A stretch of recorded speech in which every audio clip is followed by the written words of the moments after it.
अच्छा, dimension of physical quantity के part second के अंदर जो चीज़ हम सीखेंगे वो है हाउ टू डिराइव फार्मूला, कि किसी भी फार्मूले को हम डिराइव कैसे कर सकते हैं, और कुछ न्यूमेरिकल प्रॉब्लम्स होंगे जो कि हम सॉल्व करेंगे।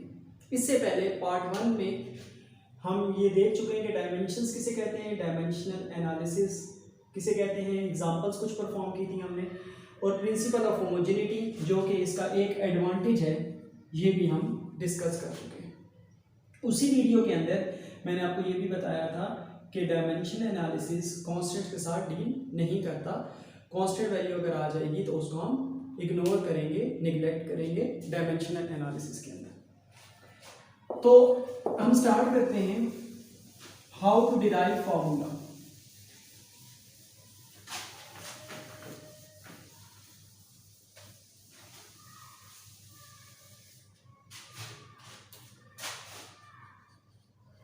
How to derive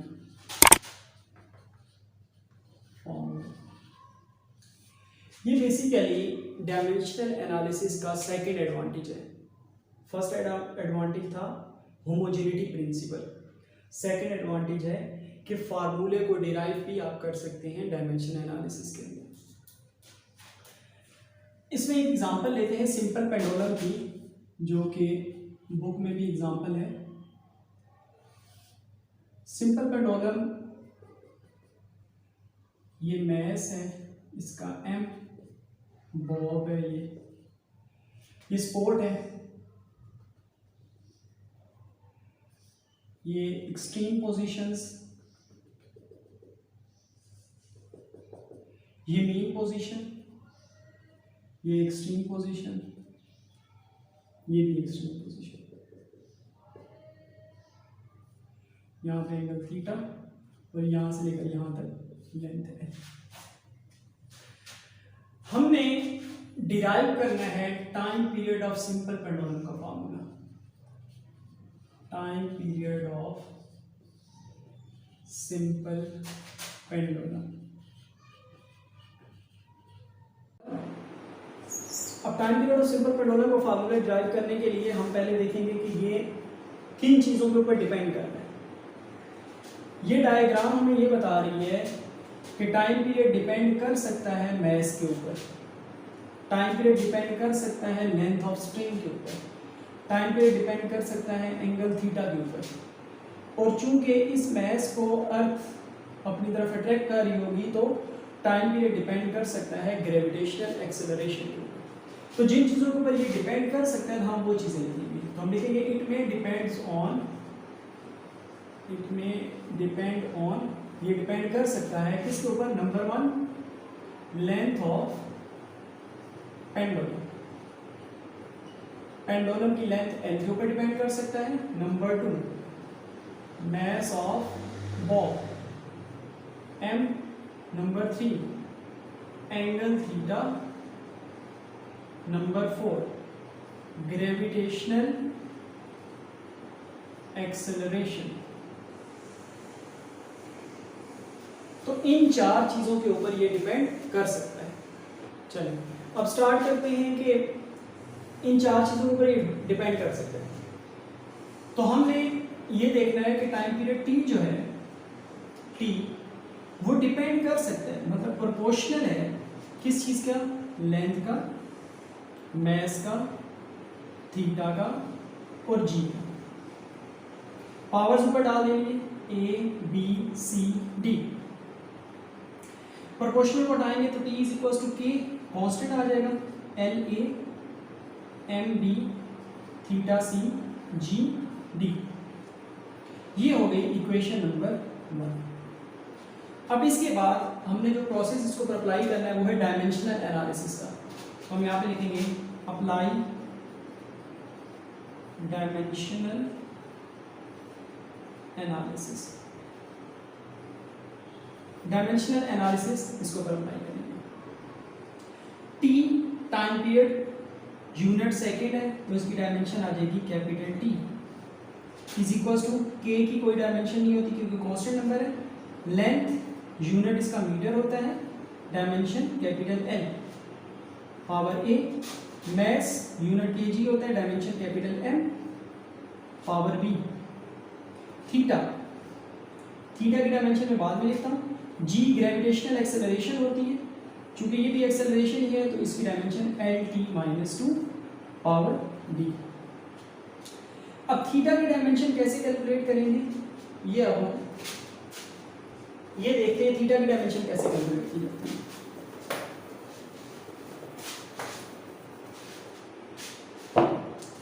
ये मैंने एक राइट एंगल ट्राइंगल बनाया, ये 90 का एंगल है और ये थीटा है।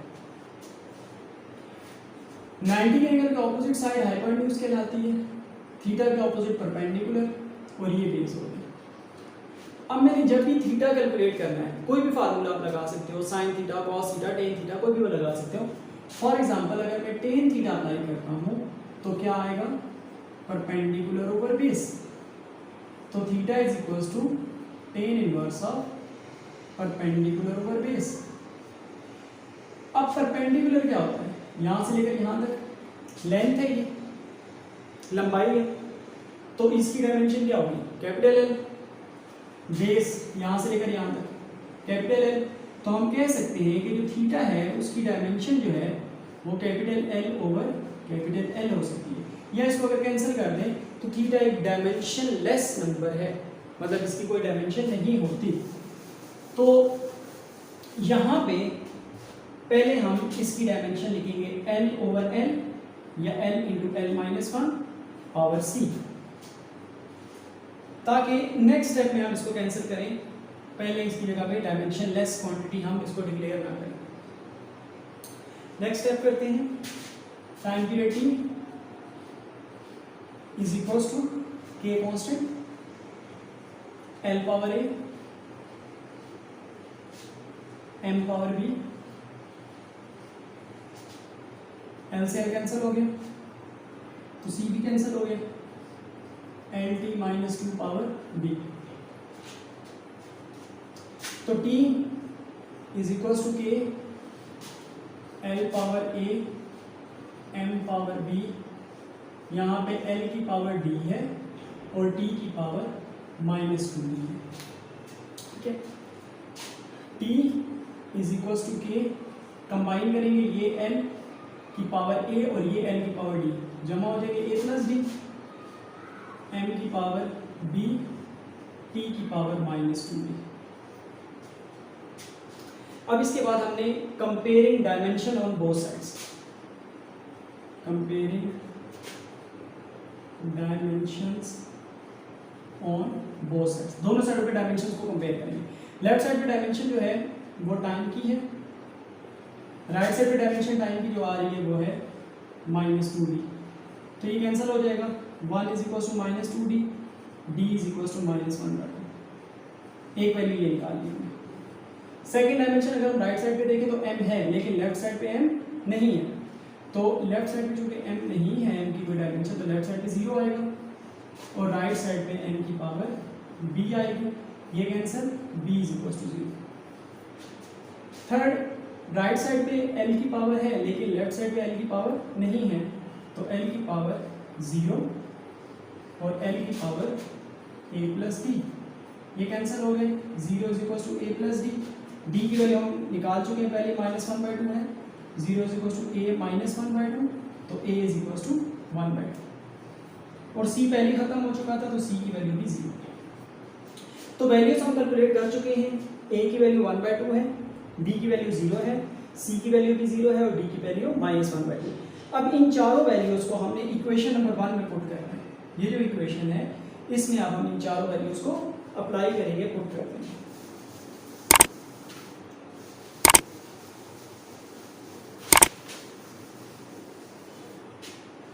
जब हम इस इक्वेशन नंबर 1 के ऊपर में पुट करते हैं तो t इज इक्वल टू के, l की पावर a है तो l की पावर a की वैल्यू है 1/2, m की पावर b, m की पावर b, b की वैल्यू है 0, थीटा पावर c की वैल्यू 0, g की पावर d, d की वैल्यू -1/2। किसी भी चीज़ की पावर 0 हो तो आंसर 1 आता है, तो t इज इक्वल टू के, l की पावर 1/2 और g की पावर -1/2। इसकी पावर माइनस में है, डिनोमिनेटर में लेकर आएंगे, तो ये प्लस हो जाएगा। अब इसको t = k L/g under root लिख सकते हैं। ये टाइम पीरियड का फार्मूला हमने डायमेंशनली प्रूफ कर लिया। इसमें ये जो k है, k कांस्टेंट नंबर है। हमने कहा था डायमेंशन एनालिसिस कांस्टेंट के साथ डील नहीं करती, इसलिए k कांस्टेंट वैसे का वैसे आ रहा है। टाइम पीरियड का जो फार्मूला होता है वो होता है t = 2π√L/g। तो ये जो k है इसकी वैल्यू डायमेंशन से नहीं निकलेगी, बल्कि experimentally value of k is calculated to be 2π। k की वैल्यू जो एक्सपेरिमेंटली हम कैलकुलेट कर सकते हैं वो इसकी वैल्यू 2π होती है। तो उम्मीद है आपको ये समझ आ गया होगा कि टाइम पीरियड का फार्मूला सिंपल पेंडुलम के लिए कैसे डिराइव कर सकते हैं। तो ऐसे आपने टाइम पीरियड का फार्मूला कैलकुलेट करना है, और ये चीज़ जहन में रखनी है कि डायमेंशन एनालिसिस कांस्टेंट के साथ डील नहीं करता। चलिए अब हम इसके कुछ न्यूमेरिकल प्रॉब्लम सॉल्व कर लेते हैं। न्यूमेरिकल प्रॉब्लम्स जो मैं कुछ सॉल्व कर रहा हूँ, अगर आप इसके अलावा किसी न्यूमेरिकल प्रॉब्लम को सॉल्व कराना चाहते हैं तो आप कमेंट में लिख सकते हैं, या किसी बुक का अगर आप रेफरेंस देना चाहते हैं कि उस बुक के इस चैप्टर के न्यूमेरिकल प्रॉब्लम सॉल्व कर दें डायमेंशन एनालिसिस से रिलेटेड, तो वो भी मैं इंशाल्लाह सॉल्व करके वीडियो बना के उसके ऊपर अपलोड कर दूँगा। कुछ न्यूमेरिकल प्रॉब्लम्स, जैसे एक बहुत जनरल न्यूमेरिकल प्रॉब्लम है, ये एक न्यूमेरिकल प्रॉब्लम है जिसके अंदर लॉ ऑफ ग्रेविटेशन के अंदर वो हमसे ये पूछते हैं कि डायमेंशन कैलकुलेट करो ग्रेविटेशनल कांस्टेंट की। Find dimensions of capital G। Gravitational constants की डायमेंशंस कैलकुलेट करनी है और इसका यूनिट भी बताना है। तो याद रखना है कि जब आपको कोई फार्मूला दिया हुआ हो या उस फार्मूले के अंदर से किसी एक चीज़ की डायमेंशन कैलकुलेट करनी हो, तो आपने उस एक चीज़ को बाकी फार्मूले से सेपरेट करना है, या उसको किसी एक साइड पे लेकर जाना है। लेफ्ट साइड हो सकती है, राइट साइड हो सकती है। अब चूंकि मैंने कैपिटल G की डायमेंशन कैलकुलेट करनी है, तो मैं r² को और m1 m2 को इस साइड पे लेके आऊँगा, तो ये बन जाएगा FR² m1 m2 = capital G। दो चीज़ें मैंने फाइंड करनी है, एक डायमेंशन फाइंड करनी है और एक यूनिट फाइंड करनी है। तो यूनिट तो आप यहीं से फाइंड कर सकते हो। तो यूनिट क्या निकलेगा कैपिटल G का? फोर्स का यूनिट क्या होता है? न्यूटन। रेडियस का यूनिट मीटर, तो स्क्वायर है, metre square, divided by mass unit kg, और ये भी mass unit kg, kg square. या आप इसको भी लिख सकते हो न्यूटन मीटर स्क्वायर kg⁻²। यहाँ से आप यूनिट डायरेक्ट कैलकुलेट कर सकते हो। अब हमने कैलकुलेट करनी है इसकी डायमेंशंस। डायमेंशंस कैलकुलेट करते हैं तो कैपिटल G डायमेंशन कैलकुलेट करने लगे हैं इसकी। फोर्स की डायमेंशन हम पहले निकाल चुके हैं, mLt-2। रेडियस यूनिट मीटर होता है, तो लेंथ डायमेंशन आएगी इसकी। Mass capital M, mass capital M, तो m इंटू एक m से एक m कैंसिल हो जाएगा, तो कैपिटल G की जो डायमेंशन है वो आ जाएगी L, और ये L² है तो L³ बन जाएगा, इसको ऊपर ले जाएंगे m-1 L³ T⁻²। तो ये आपके पास इसका डायमेंशन आ जाएगा।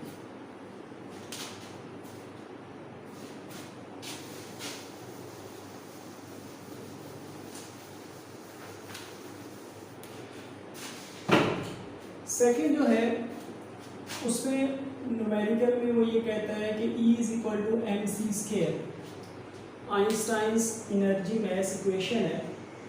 वो कहता है कि ये बताओ कि ये जो इक्वेशन है ये डायमेंशनली कंसिस्टेंट है, या ये बताओ कि ये फार्मूला डायमेंशनली करेक्ट है। तो इसका मतलब ये हुआ कि हमने यहाँ पे वो प्रिंसिपल अप्लाई करना है, प्रिंसिपल ऑफ होमोजेनिटी, जो मैं प्रीवियस वीडियो में बता चुका हूँ कि लेफ्ट हैंड साइड की डायमेंशन अलग कैलकुलेट करनी है, राइट हैंड साइड की अलग कैलकुलेट करनी है, और दोनों साइड की डायमेंशन इक्वल होगी तो हम कहेंगे कि ये डायमेंशनली करेक्ट है। लेफ्ट हैंड साइड पे ई आ रहा है, ई रिप्रेजेंट करता है एनर्जी को। अब एनर्जी दो टाइप्स की होती है जो कि आपने मैट्रिक वगैरह में पढ़ी हुई है, काइनेटिक एनर्जी, पोटेंशियल एनर्जी। तो आप यहाँ पे कोई भी फार्मूला लगा सकते हो एनर्जी का।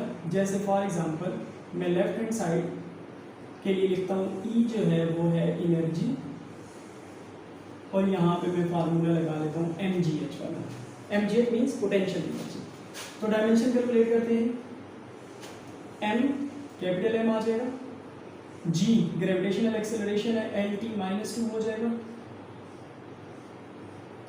और h हाइट है, कैपिटल L आ जाएगा। तो ये बन जाएगा m l × l l square t -2। तो ये एनर्जी की डायमेंशन है। राइट हैंड साइड पे आ रहा है mc²।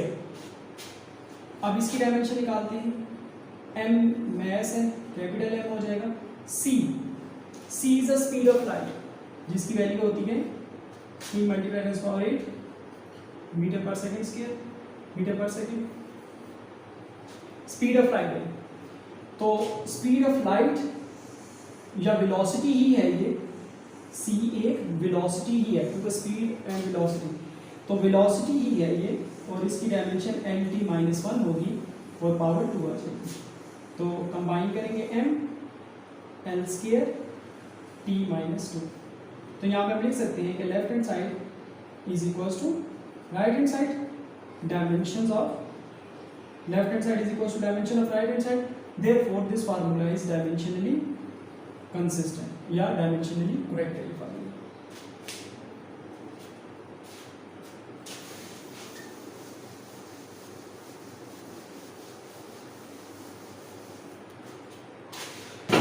इसके अलावा क्वेश्चन हो सकता है E is equals to hf। इस क्वेश्चन में हम पूछ सकते हैं E एनर्जी है, F फ्रीक्वेंसी है, H प्लैंक्स कांस्टेंट है, तो प्लैंक्स कांस्टेंट की डायमेंशन फाइंड करो। डायमेंशन फाइंड करिए प्लैंक्स कांस्टेंट की H की। तो क्वेश्चन है फाइंड डायमेंशन ऑफ H या प्लैंक्स कांस्टेंट।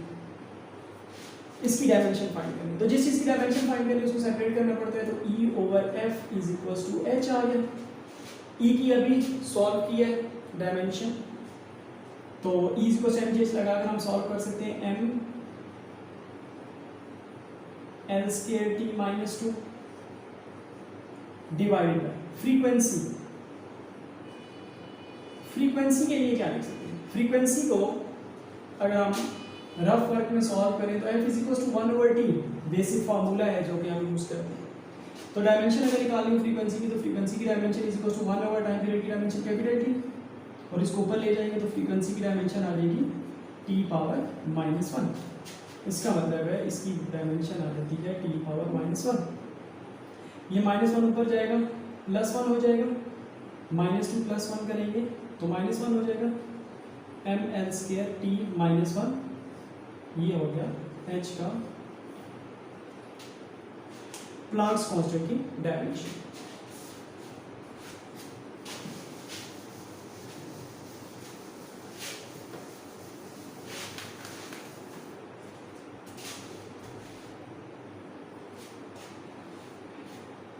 इसके अलावा एक फार्मूला है स्टोक्स लॉ का, F is equals to 6 pi eta RV।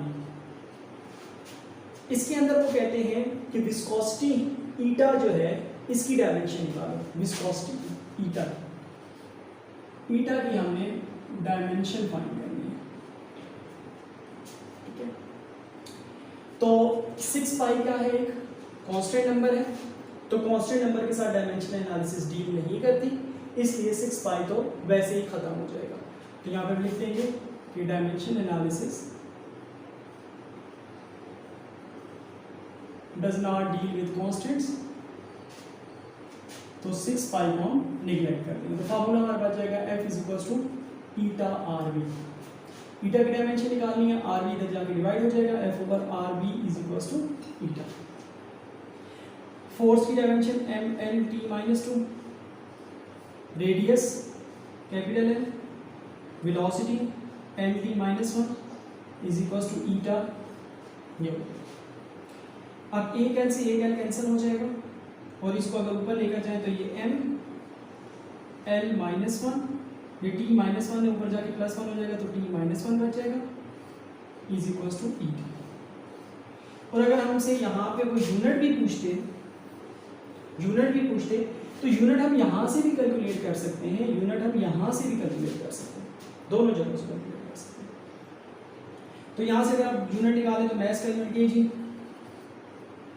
Length का यूनिट मीटर, पावर -1, टाइम का यूनिट सेकंड, पावर -1। तो उम्मीद है आपको डायमेंशन एनालिसिस से रिलेटेड जो भी प्रॉब्लम होगा वो सॉल्व हो चुका होगा। अगर इसके अलावा भी कोई प्रॉब्लम आता है डायमेंशन एनालिसिस से रिलेटेड तो आप कमेंट बॉक्स में बता सकते हैं। अगर ज़्यादा कमेंट आएंगे तो मैं इंशाल्लाह उसके ऊपर दोबारा कोई वीडियो अपलोड कर दूँगा। Thank you so much.